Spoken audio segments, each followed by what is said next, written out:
You love capitalism. Really, you do. And you can't stand big government. Really, you can't. Don't believe me? Then I'll just have to prove it to you. Do you use an iPhone, Android, MacBook, PC? Read on a Kindle? Watch TV and movies on Netflix? Videos on YouTube? Shop on Amazon? Listen to Spotify? Search on Google? Send money on Venmo? Grab a ride with Uber? Drive with Waze? Book a room with Airbnb? Are you on Facebook or Instagram or Snapchat? You probably use many, if not all of these things.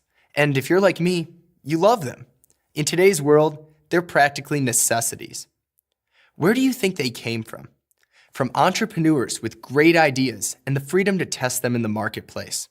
That is what is known as capitalism. Now consider some other things you probably use. Have you been to the DMV?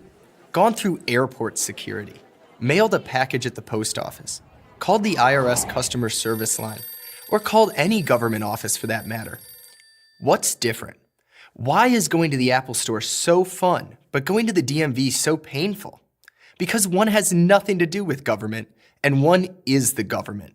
One needs to satisfy its customers to survive and grow. One doesn't. The purpose of government is not to create products, and we don't expect it to. But if you thought about it for a few moments, you'd realize you don't want the government involved in just about anything private business can do. That's because profit-motivated individuals have to work to please their customers. You, government agencies, don't have to please anyone. Call that IRS service line if you doubt me. Can you imagine if Steve Jobs had to seek government approval for every new design of the iPhone?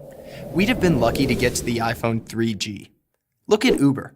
Just a few years ago, summoning a private driver in a few minutes who would take you where you wanted to go was truly a service available only to the wealthiest people. But now, thanks to capitalism, private rides are an affordable option for ordinary people all over the world.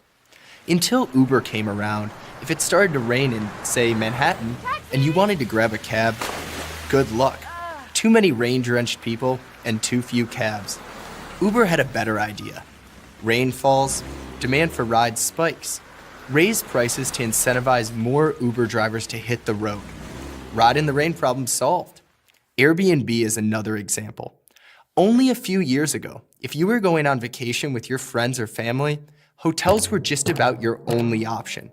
But hotels are expensive and often don't provide all that much in terms of space, amenities, or interesting neighborhoods. If you wanted to, say, find out if individual homeowners were making their homes or apartments available for a few nights, you'd have to scour internet postings. But then Airbnb came along, giving anyone with a computer or smartphone access to over 2 million homes in 190 countries. You can find places with hot tubs and pools, or if you're on a tighter budget, you can rent a room, or even just a couch. Government never could have done this. What motivation would it have? How would it even know we wanted services like Uber or Airbnb? We didn't know it until risk-taking entrepreneurs made it possible. Thanks to capitalism. And no thanks to government, which more often than not just gets in the way. Why? Because the government's knee-jerk reaction is to regulate and control everything it can regulate and control. Otherwise, what would be the purpose of many government agencies and all those bureaucrats? Cities across the world are putting up barriers to slow down or shut down services like Uber and Airbnb. Rulemaking may be the only area where the government shows creativity. Economic growth has the best chance of happening in the absence of that rulemaking.